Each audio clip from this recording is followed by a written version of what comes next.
एकता जिंदाबाद, छात्र एकता जिंदाबाद, नीट परीक्षा रद्द करो, नीट परीक्षा रद्द करो, शर्म करो,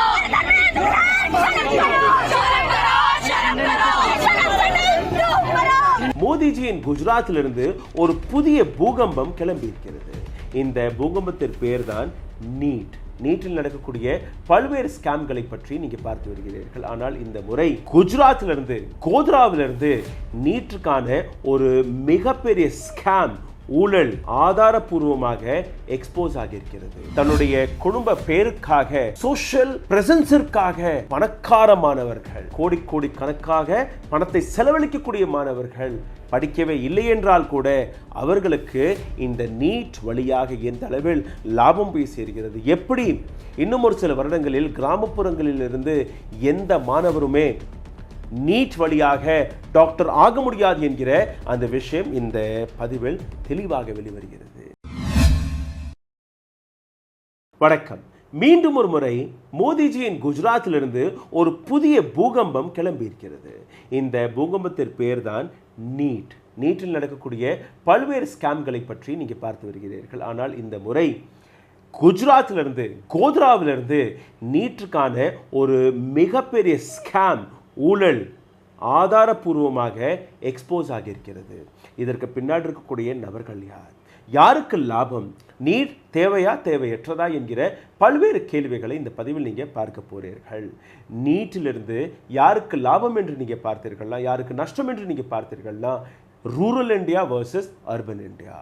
ரூரல் கிராமப்புறங்களில் இருக்கக்கூடிய மாணவிகள் டாக்டர் ஆக வேண்டும் என்கிற அந்த கனவுடன் இருக்கக்கூடிய மாணவர்கள் இரவு பகல் பாராமல் படித்து உழைத்து அந்த கல்வியை கற்றுக்கொள்ளக்கூடிய மாணவர்கள் ஒரு புறம், இன்னொரு புறம் அர்பன் ஏரியாக்களில் இருக்கக்கூடிய மிடில் கிளாஸ், அங்க இருக்கக்கூடிய ஏழை மாணவர்கள் அல்ல தன்னுடைய குடும்ப பேருக்காக சோஷியல் பிரசன்ஸிற்காக பணக்கார மாணவர்கள் கோடி கணக்காக பணத்தை செலவழிக்கக்கூடிய மாணவர்கள் படிக்கவே இல்லை என்றால் கூட அவர்களுக்கு இந்த நீட் வழியாக எந்த அளவில் லாபம் போய் சேர்கிறது. எப்படி இன்னும் ஒரு சில வருடங்களில் கிராமப்புறங்களில் இருந்து எந்த மாணவருமே நீட் வழியாக டாக்டர் ஆக முடியாது என்கிற அந்த விஷயம் இந்த பதிவில் தெளிவாக வெளிவருகிறது. அர்பன் இந்தியாவில் இருக்கக்கூடிய மாணவர்கள், பணக்கார வீட்டு மாணவர்கள் எந்த அளவில் பணத்தை செலவழித்து ஒரு ஏழை மாணவர் கையில் போகக்கூடிய அந்த சீட்டை பறித்து அவர்களுக்கு போகக்கூடிய அந்த கல்வியை பறித்து தனக்கான லாபத்தை தேடிக்கொள்கிறார்கள் என்று இருப்பார்கள். இதுதான் மோடியின் கல்வி திட்டமாம். இதுதான் இந்த நாட்டு அரசாங்கத்தின் புதிய கல்வி திட்டமாம். மே 5ஆம் தேதி நாடு முழுவதும் 24 லட்சம் மாணவர்கள் நீட் என்கிற தேர்வை எழுதினார்கள்.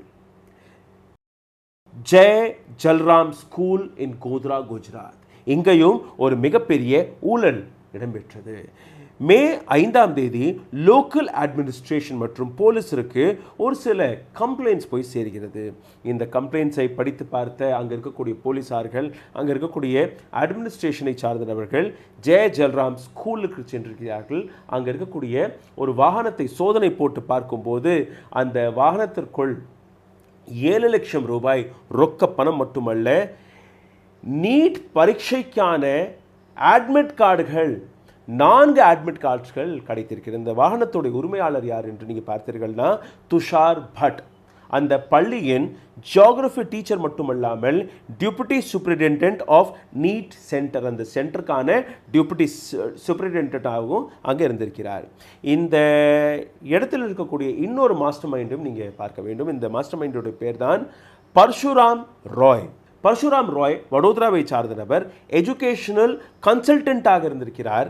பல்வேறு செமினார்ஸ்கள், காலேஜஸ்களை நடத்தி வருகிறார். கரியர் கன்சல்டன்ட்டாகவும் நடந்து வருகிறார்.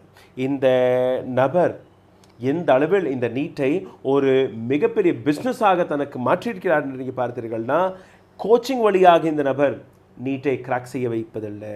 இந்த நபர் பணத்திற்காக, நீங்கள் பணத்தை கொடுத்தால் போதும் உங்களுக்கு டாக்டர் சீட் நிச்சயம் என்கிற இந்த விஷயத்தை இவர் எடுத்து வைக்கிறார். ஒரு மாணவரிடம் 10 லட்சம் ரூபாய் வீதம் 27 மாணவர்களிடம் இந்த நபர் பணத்தை வசூலித்திருக்கிறார். இந்த மாணவர்கள் மகாராஷ்டிரா, கர்நாடகா மற்றும் ஒடிசாவிலிருந்து வந்திருக்கிறார்கள். இந்த அனைத்து மாணவர்களுக்குமே இவர் கொடுத்த அட்வைஸ், நீங்கள் ஜெய் ஜல்ராம் ஸ்கூல் கோத்ராவை தன்னுடைய எக்ஸாமினேஷன் சென்டராக தேர்வு செய்ய வேண்டும். சரி, ஏன் இந்த பள்ளி என்று நீங்கள் பார்த்தீர்கள்னா, இந்த பள்ளியில் இருக்கக்கூடிய பிரின்சிபல் பர்ஷோத்தம் சர்மா, இவரும் official coordinator of exam centre was involve in this scam. இந்த இடத்தில் இருக்கக்கூடிய ஆஃபிஷியல் கோஆர்டினேட்டராக இந்த பிரின்சிபல் இருந்திருக்கிறார். அதாவது அனைத்து நபர்களுமே கூட்டு களவாணி வேலையை பார்த்திருக்கிறார்கள். ஆஃபிஷியலாக இந்த வேலை நடந்திருக்கிறது. எப்படி இந்த ஒட்டுமொத்த ஸ்கேம் எக்ஸ்போஸ் ஆகியிருக்குதுன்னு நீங்கள் பார்த்தீர்கள்னா, மாணவர்களுக்கு கிடைக்கக்கூடிய அந்த OMR ஷீட், இதில் இவர்கள் கூறக்கூடிய விஷயம், உங்களுக்கு எந்த ஆன்சர் 100% தெரியுமோ அதில் மட்டும்தான் நீங்கள் டிக் செய்ய வேண்டும், இல்லை என்றால் நீங்கள் எதுவுமே செய்ய தேவையில்லை, அப்படியே விட்டுட்டு நீங்கள் வந்துடுங்கள். இதற்கு பின் என்ன நடக்கிறது? பரீட்சை முடிந்ததற்கு பின்பு 1 மணி நேரம் அல்ல 2 மணி நேரம் அங்கே கிடைக்கும். அந்த எக்ஸாமினேஷன் அனைத்துமே அந்த ஆன்சர் ஷீட் எல்லாம் கலெக்ட் செய்து சீல் வைப்பதற்காக. இந்த தருணத்தில், இந்த கேப்பில் தான் ஜியோகிராஃபி டீச்சரான துஷார் பட் தன்னுடைய வேலையை பார்க்கிறார். அவர் கையில் யாரிடமெல்லாம் இவர்கள் பணத்தை வாங்கியிருக்கிறார்களோ அவர்களுடைய ஆன்சர் ஷீட்டை வாங்கி கரெக்டான ஆன்சர்களில் அவர் டிக் செய்யக்கூடிய வேலையை பார்க்கிறார். இதற்கு பின்பு இந்த OMR ஷீட் பேக் செய்யப்படுகிறது, அனுப்பவும் படுகிறது. இந்த வழியாக 2.3 கோடி ரூபாய் பர்ஷுராம் ராய் அவருக்கு கிடைத்திருக்கிறது. இது மட்டுமல்ல, 8 பிளாங்க் செக் இவருடைய கஸ்டடியிலிருந்து கிடைத்திருக்கிறது. நீட் ஸ்கேம் எந்த அளவில் எக்ஸ்போஸ் ஆகியிருக்கிறது நீங்கள் பார்த்தீர்கள்னா, officials of NTA national testing ஏஜென்சியோடைய அப்ரூவ்ட் எக்ஸாம் சென்டர் இதில் இன்வால்வ் ஆகியிருக்கிறது. Deputy superintendent of NTA approved by NTA அவர் இதில் இன்வால்வ் ஆகியிருக்கிறார். இது பேப்பர் லீக்கான விஷயம் அல்ல, ஒட்டுமொத்த சிஸ்டமே கரப்ட் ஆகியிருக்கிறது. ஒட்டுமொத்த அந்த எக்ஸாமினேஷன் செய்யக்கூடிய அந்த மாடியூலே கரப்ட் ஆகியிருக்கிறது. இது கோத்ராவிலிருந்து எக்ஸ்போஸ் ஆகியிருக்கிறது. இது நடக்கும்போது NTA என்ன செய்தது? NTAவுடைய வேலை என்ன? இதை தாண்டி இந்த ஒட்டுமொத்த சிஸ்டமை கரப்டாக இருக்கும்போது எத்தனை மாணவர்கள் உண்மையாக டாக்டராக தகுதியற்றவர்கள், எத்தனை மாணவர்களுக்கு இந்த சீட் கிடைத்திருக்கணும் என்று நீங்கள் பார்த்தீர்கள்னா உங்களுக்கு புரிய வரும். NTA மீது NTA எந்த விதமான வேலையும் பார்க்கவில்லை. NTA மீது ஒரு மிக பெரிய பிளாக் மார்க் இந்த கோத்ராவில் நடந்த ஸ்கேம் எக்ஸ்போஸ் செய்திருக்கிறது. இந்த பதிவில் நீங்கள் ஒரு சில விஷயங்களை கவனமாக பார்க்க போகிறீர்கள். State of proceeding in supreme court. சுப்ரீம் கோர்ட்டில் நடக்கக்கூடிய இந்த ப்ரொசீடிங் எந்த அளவில் நடக்கப் போகிறது? Why NTA cancelled grace mark? எதுக்காக NTA 1500 சொச்ச குழந்தைகளுக்கு ஒரு கிரேஸ் மார்க் கொடுத்தார்கள், அதை ஏன் கேன்சல் செய்தார்கள்? கவர்மெண்ட்டுடைய ஸ்டாண்ட் என்ன? பேப்பர் லீக், இதற்கு மேலே இருக்கக்கூடிய பல்வேறு விஷயங்கள் என்னவாக மாறப்போகிறது? இதை தாண்டி இந்த ஒட்டுமொத்த சிஸ்டத்தை ஒரு பெட்டரான சிஸ்டமாக மாற்ற வேண்டும் என்றால் என்னெல்லாம் நாம் செய்ய வேண்டும்? இது எல்லாமே நீங்கள் பார்க்க போகிறீர்கள். சுப்ரீம் கோர்ட் எதற்காக NTAவை கிரேஸ் மார்க்கை நீக்குவதாக கூறினார்கள்? எதற்காக 0.0001% குழந்தைக்கும் ஒரு அநீதி நடந்திருந்தால் இதை நீங்கள் கவனமாக பார்க்க வேண்டும் என்று கூறியது. நீட் மற்றும் JEE இது போன்ற பல்வேறு எக்ஸாமினேஷனிலும் இதே போன்ற ப்ராப்ளம்ஸ் எதற்காக வருகிறது? இதை தாண்டி நீங்கள் பார்த்தீர்கள்னா, ஆஸ்பிரண்ட் ஸ்டூடெண்ட்ஸ்கள், அதாவது உண்மையிலேயே நீட்டுக்காக படித்து உழைத்து தகுதி வாய்ந்த அந்த மாணவர்கள், அவர்களுடைய வாழ்க்கையுடன் எந்த விதமான அநீதிகள் நடந்து கொண்டிருக்கிறது? கிரேஸ் மார்க் சேலஞ்சை அலக் பாண்டே ஒரு பெட்டிஷனை கொடுத்து சுப்ரீம் கோர்ட்டில் ஒரு பெட்டிஷனை போட்டிருக்கிறார். இதற்கு பின் தான் அரசாங்கமே யூட்டன் அடித்தது. அந்த யூட்டனில் நீங்கள் பார்த்தீர்கள்னா, இல்லை எந்த விதமான தவறும் நடக்கவில்லை, அப்படி நீங்கள் தவறு நடந்ததாக நினைத்தீர்கள்னா நாங்கள் கிரேஸ் மார்க் கொடுத்த 1563 மாணவர்களை மீண்டும் ஒரு முறை பரீட்சை எழுத சொல்லுகிறோம். இது NTAவுடைய பதில். அதாவது நடந்த தவறை அவர்கள் ஏற்றுக்கொள்ளவில்லை, ஆனால் அந்த 1563 நபர்களுடைய அந்த கிரேஸ் மார்க்ஸை நாங்கள் நீக்கிவிடுவோம், தேவைப்பட்டால் அவர்கள் எக்ஸாமினேஷனை எழுதலாம் என்று கூறுகிறார்கள். எந்த அளவில் யூட்டன் என்று நீங்கள் பாருங்கள். இந்த விஷயத்தை தான் Alakh Pandey violation of right to equality என்று கூறியிருக்கிறார். அதாவது ஒவ்வொரு மாணவருக்கும் ஈக்குவல் ரைட்ஸ் கிடைக்க வேண்டும் என்றால் இந்த கிரேஸ் மார்க்கை நீங்கள் நீக்க வேண்டும் என்கிற அந்த விஷயத்தை அவர் எடுத்து வைத்தார் சுப்ரீம் கோர்ட்டில். இந்த இடத்தில் நீங்கள் பார்த்தீர்கள்னா என்டிஏ டிரான்ஸ்பரண்டாக நடக்கிறதா இல்லையா, இதை நீங்கள் பார்க்க வேண்டும். எந்த விதமான ஃபார்முலாவை வைத்து நீங்கள் கிரேஸ் மார்க்கை கொடுத்தீர்கள் அது யாருக்குமே தெரியாது. எந்த அளவில் அந்த டைம் லாஸை கால்குலேட் செய்தீர்கள் அந்த ஃபார்முலாவும் யாருக்குமே தெரியாது. இந்த பதிவில் நாம் இன்னும் ஆழமாக போவதற்கு முன்பு ஒரு சிறிய கோரிக்கையை நான் உங்களுக்கு எடுத்து வைக்கிறேன். கடந்த ஒரு வாரமாக த ரூஸ்டர் நியூஸ் மீது ஒரு ஆழமான ஆக்ஷனை ஒரு சில அமைப்புகள் எடுத்து வைத்திருக்கிறார்கள். அதனால் எங்களுடைய வீடியோக்கள் ஒரு துளி கூட பகிரப்படுவதல்ல. 500லிருந்து 1000 வியூஸ்க்குள்ளேயே ஒவ்வொரு செய்தியும் முடங்கி கொண்டிருக்கிறது. இதிலிருந்து மீட்டெடுப்பதற்காக உங்களுடைய உதவி தேவைப்படுகிறது. தயவு செய்து இது போன்ற செய்திகளை பகிருங்கள். கீழே கமெண்டில் உங்களுடைய கருத்துக்களை எழுதுங்கள். இதை தாண்டி எங்களை சப்ஸ்கிரைப் செய்த நபர்கள் ஒரு முறை அன்சப்ஸ்கிரைப் செய்து மீண்டும் ஒரு முறை சப்ஸ்கிரைப் செய்யுங்கள். பெல் பட்டனை அமுக்குங்கள். அனைத்துமே செய்யுங்கள். ஏன்னா எங்களுடைய வீடியோக்கள் அதற்கான நோட்டிஃபிகேஷன் உங்களிடம் வரவில்லை என்கிற பல்வேறு செய்திகள் எங்களிடம் வந்திருக்கிறது. அன்சப்ஸ்கிரைப் பட்டனை அமுக்கி மீண்டும் ஒரு முறை சப்ஸ்கிரைப் செய்ததால் உங்களுக்கு நோட்டிஃபிகேஷன் மீண்டும் ஒரு முறை வர தொடங்கிவிடும். இந்த 1563 மாணவர்கள் யார்? இந்த மாணவர்கள் பணக்கார மாணவர்கள், ஹைகோர்ட்டோடைய கதவை தட்டிய மாணவர்கள். எங்களுடன் அநீதி நடந்திருக்கிறது, எங்களுக்கு டைம் லாஸ் ஆனது, எங்களால் சரியாக அந்த எக்ஸாமினேஷன் எழுத முடியவில்லை, அந்த மாணவர்களுக்கு மட்டும்தான் இந்த கிரேஸ் மார்க்கே கிடைத்திருக்கிறது. அப்போது கிராமத்திலிருந்து வந்த மாணவர்கள், பணம் இல்லாத மாணவர்கள், ஒரு அட்வொகேட்டை ஹையர் செய்ய முடியாத மாணவர்கள், அவர்களுடைய கதி கெட் லாஸ்ட் என்று என்டிஏ கூறிவிட்டது. அவர்களுக்கெல்லாம் இந்த கிரேஸ் மார்க் கிடைக்கவில்லை. இது போன்ற பல்வேறு கம்ப்ளைண்ட்ஸ் லோக்கல் எக்ஸாமினேஷன் கோஆர்டினேட்டரிடம் மாணவர்கள் போய் கொடுத்திருக்கிறார்கள். அதாவது கிராமத்திலிருந்து வந்த மாணவர்கள், மிடில் கிளாஸிலிருந்து வந்த மாணவர்கள், அவர்களிடம் எந்த விதமான பேச்சுவார்த்தையும் என்டிஏ ஆஃபிஷியல்ஸ் நடத்தவில்லை. அவர்களுக்கு எந்த லாபமும் கொடுக்கவில்லை. இந்த இடத்தை நீங்கள் பார்த்தீர்கள்னா எந்த அளவில் இந்த மாணவர்களுடன் அநீதி நடந்திருக்கிறது. ஒரு ரூரல் இந்தியாவிலிருந்து வந்த மாணவர், அர்பன் இந்தியாவிலிருந்து வந்த மாணவர். இதற்கு பின் தான் என்டிஏவிடம் இவர்களுடைய டிமாண்ட் எடுத்து வைத்திருக்கிறார்கள். என்டிஏ ஒரு கிரீவன்ஸ் பேனலை அமைத்து டைம் லாஸ் ஆன மாணவர்கள், இது போன்ற கம்ப்ளைண்ட்ஸ் இருந்த மாணவர்கள் அனைத்து நபர்களுக்குமே ஒரு சமமான பிளாட்ஃபார்மை நீங்கள் உருவாக்க வேண்டும் என்கிற அந்த விஷயத்தை கூறியிருக்கிறார்கள். ஒரு ஹை லெவல் இண்டிபெண்ட் கமிட்டி, இப்போ இருக்கக்கூடிய கமிட்டி போன்று இல்லை. யார் மீது குற்றச்சாட்டு இருக்கிறதோ அதே நபரை நீங்கள் கமிட்டியில் அமர வைத்தது, அது அப்படி கிடையாது. ஒரு ஹை லெவல் இண்டிபெண்ட் கமிட்டி. இதில் முன்னாள் நீதிபதிகள், சுப்ரீம் கோர்ட்டில் இருக்கக்கூடிய நீதிபதிகள், முன்னாள் ஹைகோர்ட்டில் இருந்த நீதிபதிகள், அவர்கள் தலைமையில் இந்த கமிட்டி இயங்க வேண்டும். இதை தாண்டி ஒரு இம்பார்ஷியல் இன்வெஸ்டிகேஷன் இதை நடத்தணும் என்கிற ஒரு கோரிக்கையை மாணவர்கள் எடுத்து வைத்திருக்கிறார்கள். இதை தாண்டி சுப்ரீம் கோர்ட் கிரேஸ் மார்க்கை ரிமூவ் செய்வதாகவும் கூறியிருக்கிறார்கள். அதை இவர்களும் ஏற்றுக்கொண்டார்கள். என்டிஏ இன்டெகிரிட்டியை, என்டிஏவுடைய அந்த இன்டெகிரிட்டி, அவர்களுடைய உண்மைத்தன்மையை உறுதிப்படுத்துவதற்காக ஒரு சில விஷயங்கள் இவர்கள் செய்தே தீர வேண்டும். அதையெல்லாம் தான் அவர்கள் கூறியிருக்கிறார்கள். இந்த ஹை கட் ஆஃப் மார்க் எந்த அளவில் ஒரு இன்ஜஸ்டிஸை எடுத்து காட்டியிருக்கிறது நீங்கள் பார்த்தீர்கள்னா, உதாரணத்திற்கு எய்ம்ஸில் 55 ஜென்ரல் சீட்டுகள் இருக்கிறது. நம்பர் 1 மார்க் எடுத்த மாணவர்களுடைய எண்ணிக்கை 67. அப்போது அனைத்து மாணவர்கள் 720 மார்க்குகள் கிடைத்த அந்த மாணவர்களுக்கு கூட எய்ம்ஸில் சீட் கிடைக்காது. அப்போ இதை எப்படி நீங்கள் பார்க்க முடியும்? எப்படி இது சரி என்று நீங்கள் பார்க்க முடியும்? என்டிஏவுடைய டேட்டா பேஸ், இதிலிருந்து வெளிவரக்கூடிய பல்வேறு ஊழல்கள், பல்வேறு அத்துமீறல்களை நீங்கள் எக்ஸ்போஸ் செய்ய வேண்டும்.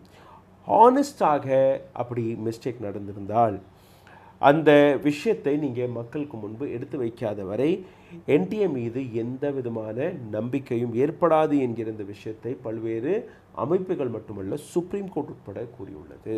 இண்டிபெண்ட் கமிட்டியோடைய இன்வெஸ்டிகேஷனுடைய நிலையை நீங்கள் பார்த்தீர்கள்னா, ப்ரொஃபஸர் பிரதீப் குமார் ஜோஷி இவர்தான் என்டிஏவுடைய சேர்பர்சனாக இருக்கிறார். அவர் மீதே குற்றச்சாட்டு இருக்கிறது, என்டிஏவில் ஊழல் நடந்திருக்கிறது, என்டிஏ வழியாக ஊழல் நடந்திருக்கிறது என்று. அவரையே நீங்கள் இன்வெஸ்டிகேஷன் கமிட்டியில் அமர வைத்து விட்டீர்கள். இதுவும் ஒரு மிகப்பெரிய குற்றச்சாட்டாக இருக்கிறது. எஜுகேஷன் மினிஸ்டர் தர்மேந்திர பிரதான் அவர் கூறக்கூடிய விஷயத்தை நீங்கள் பார்த்தீர்கள்னா, எந்த விதமான பேப்பர் லீக்கும் நடக்கவில்லை, என்டிஏ மீது நீங்கள் நம்பிக்கை வைத்தே தீர வேண்டும், என்டிஏ எந்த விதமான தவறும் கூறவில்லை என்று கூறியிருக்கிறது, செய்யவில்லை என்று கூறியிருக்கிறார்கள். ஆனால் நீட் ஆஸ்பிரண்ட் ஸ்டூடெண்ட்களை பார்த்து அவர் கூறிய அடுத்த விஷயம், இவர்கள் மோட்டிவேட்டட் ஸ்டூடெண்ட்ஸ், அதாவது ஒரு சில நபர்களால் தூண்டவிடப்பட்ட மாணவர்கள், அவர்கள் தான் ரோட்டில் போராடி வருகிறார்கள் என்கிற அந்த குற்றச்சாட்டும் எடுத்து வைத்து விட்டார்கள். இன்னும் ஒரு சில நாட்களில் இவர்களும் ஜேஎன்யூடைய ஸ்டூடெண்ட்ஸ் போன்று டுகுடே கேங், காலிஸ்தானி போன்ற வார்த்தைகளும் இவர்கள் மீது வந்தால் அதில் நீங்கள் ஆச்சரியப்படக்கூடாது. எந்த அளவில் இர்ரெகுலாரிட்டிஸ் நடந்திருக்கிறதுன்னு நீங்கள் பார்த்தீர்கள்னா, 40 நாட்கள் இந்த பரீட்சை முடிந்து 40 நாட்கள் ஆன பின்பு முதல் முறையாக ஆமாம் ஒரு சில இடங்களில் தவறு நடந்திருக்கிறது என்று அந்த விஷயத்தை என்டிஏ ஒப்புக்கொள்ள தொடங்கியுள்ளது. இன்னும் சரியாக அதை ஏற்றுக்கொள்ளக்கூடவில்லை. மாணவர்களுடைய ப்ரெஷரால் இது நடந்தது. இந்த இடத்தில் யாருக்கு கிரெடிட் போய் சேர வேண்டும் என்று நீங்கள் பார்த்தீர்கள்னா, நிச்சயமாக ரோட்டில் போராடி வந்த அந்த மாணவர்கள். இன்னொரு புறம் பீகார் போலீஸும் தன்னுடைய ஆக்ஷனில் ஒரு சில விஷயங்களை எக்ஸ்போஸ் செய்ய தொடங்கிவிட்டது. Bihar police recovered 6 post-dated checks issued for NEET question facilitator. 6 post-dated செக்கை பீகார் போலீஸ் பறிமுதல் செய்திருக்கிறது. கொஸ்டின் பேப்பர் லீக்கிற்காக. தர்மேந்திர பிரதான் கொஸ்டின் பேப்பர் லீக்கே ஆகவில்லை என்று கூறுகிறார். ஆனால் Bihar police question paper leak ஆகியிருக்கிறது என்கிற அந்த விஷயத்தை எடுத்து வைத்திருக்கிறது. 30 லட்சம் ரூபாய் ஒரு மாணவரிடம் இவர்கள் வாங்கியிருக்கிறார்கள். இதைத் தொடர்ந்து 9 மாணவர்கள் கைது செய்யப்பட்டார்கள். விசாரணையும் போது அவர்களிடம் வெளிவந்த பல்வேறு டேட்டா, பல்வேறு இன்ஃபர்மேஷன். மே 5ஆம் தேதி Patna police got to know there was a case of paper leak. ஒரு பேப்பர் லீக்கான ஒரு கம்ப்ளைண்ட் போயிருக்கிறது. மே 5ஆம் தேதி பட்னா போலீஸ் இந்த இன்வெஸ்டிகேஷனை செய்யும்போது ரெனால்ட் டஸ்டர், இந்த வாகனம் சஸ்பிஷியஸ் முறையில் எக்ஸாமினேஷன் சென்டரை சுற்றி வருகிறது. அங்கே போய் பார்த்த போலீஸார்கள் அந்த வேனை தடுத்து நிறுத்தும் போது உடனடியாக 3 நபர்கள் தப்பி ஓட பார்த்தார்கள். அவர்களை பிடித்து விசாரிக்கும் போது தான் அவர்கள் கையில் 4 photo copies of admit card கிடைத்திருக்கிறது. இதை தாண்டி இன்ஸ்பெக்டர் அமன் குமார் அவர்கள் கூறும்படி FIR in Shastri Nagar police station பட்னாவில் எழுதப்பட்டிருக்கிறது. அதை நீங்கள் சர்ச் செய்து பார்த்து கொள்ளலாம். போலீஸ் இன்ட்ரோகேஷன் செய்யும் போது சிக்கந்தர் குமார் இவர் ஒட்டுமொத்த விஷயத்தை ரிவீல் செய்கிறார். சிக்கந்தர் குமார் வழியாக பேப்பர் லீக் நடந்ததை உறுதிப்படுத்தியதற்கு பின்பு மாணவர்களையும் போலீஸார்கள் இன்வெஸ்டிகேஷன் செய்திருக்கிறார்கள். அதில் ஆயுஷ் ராய் என்கிற இந்த மாணவரிடம் விசாரிக்கும் போது அவர் கூறிய விஷயம், 4ஆம் தேதி இரவு என்னை ஒரு ஹாஸ்டலுக்கு கூட்டி சென்றார்கள். அங்கே நான் போன போது 27 மற்ற மாணவர்களும் அங்கு தான் இருந்தார்கள். உடனடியாக எங்களுக்கு ஒரு கொஸ்டின் பேப்பரை கொடுத்து அதற்கான ஆன்சரை மனப்பாடம் செய்ய வைத்தார்கள். இந்த மனப்பாடம் நாங்கள் செய்து முடித்த உடனேயே எங்களுடைய பெற்றோர்களிடமிருந்து இவர்கள் 30 லட்சம் ரூபாய், ஆளுக்கு 30 லட்சம் ரூபாய் வாங்கியிருந்திருக்கிறார்கள். அப்போது அடுத்த நாள் நாங்கள் அந்த கொஸ்டின் பேப்பரை பார்த்தபோது எந்த கொஸ்டின் பேப்பர் எங்களுக்கு 4ஆம் தேதி காட்டப்பட்டதோ அதே கொஸ்டின் பேப்பர் தான் எங்களுக்கு வந்தது. அதாவது பேப்பர் செட்டர், யார் இந்த கொஸ்டின் பேப்பரை தயார் செய்கிறார்களோ அவர்களும் இந்த ஸ்கேமில் இறங்கி இருக்கிறார்கள். எந்த இடத்திலுமே உங்களுக்கு ஒரு நேர்மையான வழியில் இந்த எக்ஸாமினேஷன் நடந்ததாக தெரியவில்லை. ஒரு எஃப்ஐஆரில் நீங்கள் போய் பார்த்தீர்கள். இந்த எஃப்ஐஆருக்கு பின்பு கோர்ட் ப்ரோப் எடுத்திருக்கிறது. இதே போன்ற விஷயம் 2021ஆம் ஆண்டு ஜேஇஇ அந்த பரீட்சையில் நடந்தது. இதே பீகாரை சார்ந்த ஒரு சில ஆர்கனைசேஷன், ஒரு சில கூட்டம் இந்த வேலையை பார்த்தது. 12 to 15 லட்சம் ரூபாய் ஜேஇஇ ஆஸ்பிரண்ட் ஸ்டூடெண்ட்களிலிருந்து வாங்கப்பட்டது. எந்த அளவில் ஹைடெக்கான இந்த ஸ்கேம் என்று நீங்கள் பார்த்தீர்கள்னா, ஒரு சாஃப்ட்வேர் இருக்கிறது, அல்ட்ரா வியூவர் என்கிற இந்த சாஃப்ட்வேர் வழியாக கேண்டிடேட்டோடைய கம்ப்யூட்டரை ஹேக் செய்து ஏதோ ஒரு இடத்திலிருந்து ஹேக்கர்ஸ்கள் அவர்களுக்கான இந்த கொஸ்டின் பேப்பரை, அதற்கான ஆன்சர்களை இவர்கள் நிரப்பக்கூடிய வேலையை பார்த்திருக்கிறார்கள். They used to solve the supply current answer of the candidate. CBI raid போட்டு சிபிஐ கையில் பல்வேறு விஷயங்கள் அவர்களுக்கு கிடைத்தது. ஏசிபி ரமன் லாம்பா அவரே இந்த கேண்டிடேட்களுக்கான, அந்த ஹேக்கர்களுக்கான பல்வேறு விஷயங்களை எடுத்து வைத்தார். ஜேஇஇ மெயின்ஸில், அதாவது லாம்பாவே ஒரு கேண்டிடேட்டாக தன்னை ப்ரொஜெக்ட் செய்து இது போன்ற கூட்டத்தில் அந்த பணத்தையும் கொடுத்து அவர் அந்த எக்ஸ்போஸை செய்தார். அவருக்கு 800, அவரே எக்ஸாம் எழுதினபடி அவருடைய செட்டப் படி அவருக்கு வந்த ரிசல்ட்டை நீங்கள் பார்த்தீர்கள்னா மொத்தம் 800 மார்க்கிலிருந்து 780 மார்க்குகள் அவருக்கு கிடைத்தது. இதற்கு பின்பு கிட்டத்தட்ட 19 லொக்கேஷன்ஸ்களில் ரெய்ட் போடப்பட்டது. டெல்லி, புனே, ஜம்ஷத்பூர், இந்தோர் மற்றும் பெங்களூர் போன்ற நகரங்களில் 25 லேப்டாப்ஸ் பறிமுதல் செய்யப்பட்டது. 7 கம்ப்யூட்டர்ஸ்கள் பறிமுதல் செய்யப்பட்டது. 30க்கும் மேற்பட்ட post dated cheques and documents இவர்களிடமிருந்து கிடைத்தது. 500 மாணவர்கள் ஜேஇஇ மீன்ஸ், 20 மாணவர்கள் ஜிமேட் எக்ஸாம் இந்த ஸ்கேம் இதில் நடந்தது. அனைத்துமே எக்ஸ்போஸ் ஆனது. எந்த அளவில் இது ஒரு இன்டர்நேஷ்னல் ஸ்கேமாக நீங்கள் பார்த்தீர்கள்னா இதில் இன்வால்வ் ஆன நபர்கள் ரஷ்யாவிலிருந்து இதை ஆப்ரேட் செய்திருக்கிறார்கள். Russian hacker helped A20 cheat in JEE means 820 மாணவர்களை இந்த பரீட்சையிலிருந்து பாஸ் செய்வதற்காக ஹெல்ப் செய்த நபர் ரஷ்யாவிலிருந்து அமர்ந்திருக்கிறார். இந்த நபரையும் கைது செய்து விட்டார்கள். மிகில் சர்கன் என்கிற இந்த பெயர் Russian national and his team help these people. இது மட்டுமல்ல, நேவி, ஃபாரஸ்ட் கார்டு போன்ற வேலைவாய்ப்பிற்கும் இதே முறையில் பரீட்சை எழுதி மாணவர்களை பாஸ் செய்ய வைத்திருக்கிறார்கள். Russian hackers hired the crack JEE and GMAT 6 arrested. அடுத்த செய்தி நீங்கள் பார்த்து வருகிறீர்கள்.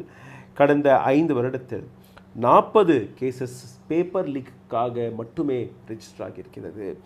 1,40,00,000 மாணவர்கள் இதில் நேரடியாக அஃபெக்ட் ஆகியிருக்கிறார்கள்.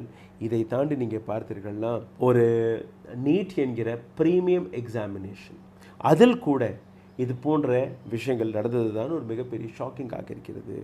OMR எக்ஸாமினேஷனாக இருக்கட்டும், பேப்பர் செட்டர்ஸ்களாக இருக்கட்டும், அல்ல பேப்பர் லீக்காக இருக்கட்டும், எத்தனை முறை மாணவர்கள் ஏமாற்றப்படுவார்கள்.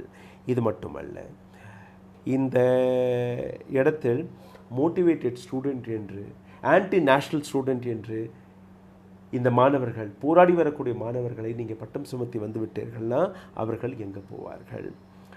இதற்கு மேல் என்னெல்லாம் செய்யலாம்? எப்படி இந்த பேப்பர் லீக், நீட் போன்ற தவறுகளை நீங்கள் தடுத்து நிறுத்தலாம் என்று நீங்கள் பார்த்தீர்கள்னா சுப்ரீம் கோர்ட் இதை ஆழமாக பார்த்து வருகிறார்கள். முதலில் நீங்கள் வாட்ஸ்அப் வழியாக வரக்கூடிய பல்வேறு தவறான மெசேஜஸ்களை, தவறான இன்ஃபர்மேஷனை ஃபார்வர்ட் செய்வதை நீங்கள் நிறுத்த வேண்டும். இது போன்ற ஹிந்து, முஸ்லீம் அல்ல மோட்டிவேட்டட் ஸ்டூடெண்ட், டுக்குடே கேங்கை சார்ந்த ஸ்டூடெண்ட், இது போன்ற விஷயங்கள் பல்வேறு இடங்களிலிருந்து பரப்பப்படுகிறது.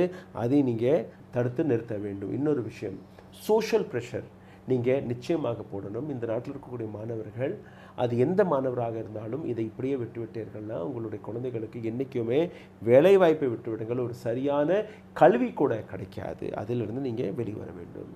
உதாரணத்திற்கு நீங்கள் சைனாவை எடுத்துக்கொள்ளுங்கள். சைனாவை நாம் எதிர்த்தால் கூட சைனாவில் நடக்கக்கூடிய பல்வேறு நல்ல விஷயங்களையும் நாம் எடுத்துக்கொண்டோம் என்றால் அதிலிருந்து இந்த நாட்டு மாணவர்களுக்கும் ஒரு நல்ல காலம் பிறக்கும் என்கிறதை நீங்கள் மறக்கக்கூடாது. எப்படி என்று நீங்கள் பாருங்கள், சைனாவில் அங்கே இருக்கக்கூடிய அனைத்து மாணவர்களுமே ஒரு பரீட்சையை எழுதியே தீர வேண்டும். அந்த பரீட்சையுடைய பேர் தான் கவ் என்கிற இந்த பரீட்சை.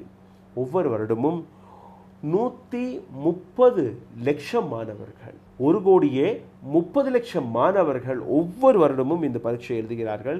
NTA என்ற பரீட்சை எழுத வைக்கிறதோ, அதாவது 24 லட்சம் மாணவர்கள் தான் நீட் எழுதினார்கள். அது போன்ற 4லிருந்து 5 மடங்கு அதிக மாணவர்களை அவர்கள் அங்கே ஹேண்டில் செய்கிறார்கள். எப்படி என்று நீங்கள் பாருங்கள். Teachers who make set the paper sent on isolated location. யார் இந்த எக்ஸாமினேஷனை செட் செய்கிறார்களோ, இந்த பரீட்சை பேப்பர்ஸ்களை செட் செய்கிறார்களோ அவர்களை ஏதோ ஒரு யாருமே அங்கே போகாத வழியில் ஒரு ஐசோலேட்டட் ஏரியாவில் அவர்களை ஷிஃப்ட் செய்து அதற்கு பின் தான் அவர்கள் அந்த பரீட்சையை செட் செய்ய முடியும். அவர்களுக்கு ஒரு ட்ரைனிங் கிடைக்கப்படுகிறது. ரொம்பவே செக்யூர்டான ஏரியா, யாருமே பார்க்கக்கூடாது, யாரிடமும் நீங்கள் பேசக்கூடாது, அந்த மாதிரி செக்யூர்டான ஏரியா. இவர்களுக்கு இன்டர்நெட் கிடையாது, இவர்களுக்கு மொபைல் ஃபோன் கிடையாது. அப்படி தன்னுடைய குடும்பத்திடம் இவர்கள் பேசணும்னு என்று ஆசைப்பட்டார்கள்னா ஒரு லேண்ட்லைன் ஃபோன்லேருந்து இவர்கள் பேசலாம். அதுவும் மானிட்டர்டு, இன்னொரு நபர் கேட்டுக்கொண்டிருப்பார் என்ன பேசுகிறீங்கன்னு. சரியா? இதை தாண்டி national administration and state secret protection. National administration and state அந்த இடத்தை பாதுகாப்பு வழியில் ஒரு ஆர்ம்டு ஃபோர்ஸ் எப்படி ஒரு ஆர்மி ஏரியா இருக்கும் அந்த மாதிரி கண்டோன்மெண்டில் அந்த அளவில் அவர்களை ரொம்பவே ப்ரொடெக்ஷனாக வைத்திருப்பார்கள். இதை தாண்டி டெஸ்ட் பேப்பரை டிரான்ஸ்போர்ட் செய்யும் போது 4 புறமும் ஆர்மி கண்ட்ரோலில் தான் அந்த டெஸ்ட் பேப்பரே டிரான்ஸ்போர்ட் செய்யப்படும். இந்த அளவில் எப்படி பேங்க் செக்யூரிட்டி நடக்குமோ, ஏடிஎம்மில் பணம் போட போனால் எந்த அளவில் அந்த செக்யூரிட்டி இருக்குமோ அந்த முறையில் எக்ஸாமினேஷனை இந்த பேப்பரை அவர்கள் நடத்தி வருகிறார்கள். ஆனால் இந்தியாவுடைய நிலை என்ன? யார் அந்த பேப்பரை செட் செய்கிறார்களோ அவர்கள் ஊழலாக இருக்கிறார்கள். எந்த எக்ஸாம் சென்டர் தேர்வு செய்கிறார்களோ அதில் ஊழல் நடக்கிறது. எந்த அட்மினிஸ்ட்ரேட்டிங் ஆஃபீஸர் அங்கே இருக்கிறாரோ அவர் இந்த ஊழலில் இருக்கிறார். யாரோ ஒரு நபர், தனியார் நபர், அவர் பணத்தை கொடுத்து இந்த அனைத்து விஷயத்தையும் நடத்தி வருகிறார். அப்போ எங்கே தானே உங்களுக்கு நம்பிக்கை வரும் என்று நீங்கள் பார்க்க வேண்டும். டாக்டர் அஜய்குமார், முன்னாள் president of Indian National Medical Association, National Medical Council மற்றும் முன்னாள் நேஷனல் போர்ட் ஆஃப் எக்ஸாமினேஷன் இந்த பதவியில் இருந்த நபர் இந்தியா டுடேக்கு கொடுத்த ஒரு ரிப்போர்ட் படி நீங்கள் பார்க்கும்போது 7 வருடத்திற்கு முன்பு நீட் பரீட்சையில் 7 வருடத்திற்கு முன்பே என்டிஏவை சார்ந்த ஒரு அதிகாரி பேப்பர் லீக்கில் இன்வால்வ் ஆக இருந்தார். எவ்வளோ பெரிய விஷயம் என்று பாருங்கள். என்டிஏ சேர்பர்சன், இன்னைக்கு என்டிஏவுடைய நிலையை பாருங்கள். NTA chairperson sitting in the committee to conduct NEET investigation. யார் மீது குற்றச்சாட்டு இருக்கிறதோ அவரே நீங்கள் இன்வெஸ்டிகேட்டிங் கமிட்டியில் அமர வைத்து விட்டீர்கள். 30 லட்சம் ரூபாய் ஒரு மாணவர் கொடுத்து பேப்பர் லீக்கிற்காக அந்த பணத்தை கொடுத்து பாஸ் ஆகிவிட்டால் கிராமங்களில் இருக்கக்கூடிய மாணவர்களுடைய நிலை என்ன? பிரைவேட் காலேஜஸ்கள் அவர்களுக்கு அப்படி சீட் கிடைக்கவில்லை என்றால் பணத்தை கொடுத்து ஒரு பிரைவேட் காலேஜில் போய் சேர போகிறார்கள். ஆனால் இந்த இடத்தில் இன்ஜஸ்டிஸ் நடக்கிறதா இல்லையா என்று நீங்கள் பார்த்தீர்கள்னா நிச்சயமாக நடக்கிறது. கிராமத்திலிருந்து வரக்கூடிய மாணவர்கள், மிடில் கிளாஸ்லேருந்து வரக்கூடிய மாணவர்கள் பணத்திற்காக விலை போன இது போன்ற டீச்சர்ஸ்கள் வழியாக, இது போன்ற அட்மினிஸ்ட்ரேஷன் வழியாக, இது போன்ற சிஸ்டம் வழியாக ஏமாற்றப்படுகிறார்கள். இதிலிருந்து இந்த நாட்டு மாணவர்களை நாம் அனைவருமே நிச்சயமாக மீட்டெடுக்க வேண்டிய அந்த தருணம் வந்துவிட்டது. நீங்கள் ரோட்டில் போய் போராட தேவையில்லை. சோஷியல் மீடியாவில் இந்த வீடியோவை பகிருங்கள். சோஷியல் மீடியாவில் உங்களுடைய கேள்விகளை கேளுங்கள். இந்த அழுத்தத்தை நிச்சயமாக இந்த நாட்டு அரசாங்கத்தின் மீது, என்டிஎம் போன்ற ஆர்கனைசேஷன்ஸ்கள் மீது நாம் தொடர்ந்து வைக்க வேண்டும். மாணவர்கள் இந்த நாட்டு எதிர்காலம். இந்த மாணவர்கள் வெறும் 24 லட்சம் கிடையாது. கடந்த 5 வருடத்தில் 3 கோடி மாணவர்களுடைய நிலை இப்படித்தான் மாறியுள்ளது. இந்த நாட்டு மாணவர்களுக்காக ஒன்றிணைவோம். நாம் அனைவருமே குரல் கொடுப்போம். இந்த நாட்டு மாணவர்கள் இல்லை என்றால் இந்த நாட்டுடைய எதிர்காலம் எப்படி இருக்கும் என்று சிந்தித்து பாருங்கள். நன்றி, வணக்கம். ஊடகம் கார்ப்பரேட் அரசியல்வாதிகளின் கைப்பாவையாக, அடிமைகளாக இருந்தது போதும். இனி சாட்டை எடுத்து சுழற்றும் நேரம் வந்துவிட்டது. ஊடகம் பொதுமக்களாகிய உங்களுக்காக, உங்களாலேயே இயக்கப்பட வேண்டும். ஊடக சுதந்திரத்திற்காக உங்களின் பங்களிப்பை இன்றே அளித்திடுங்கள்.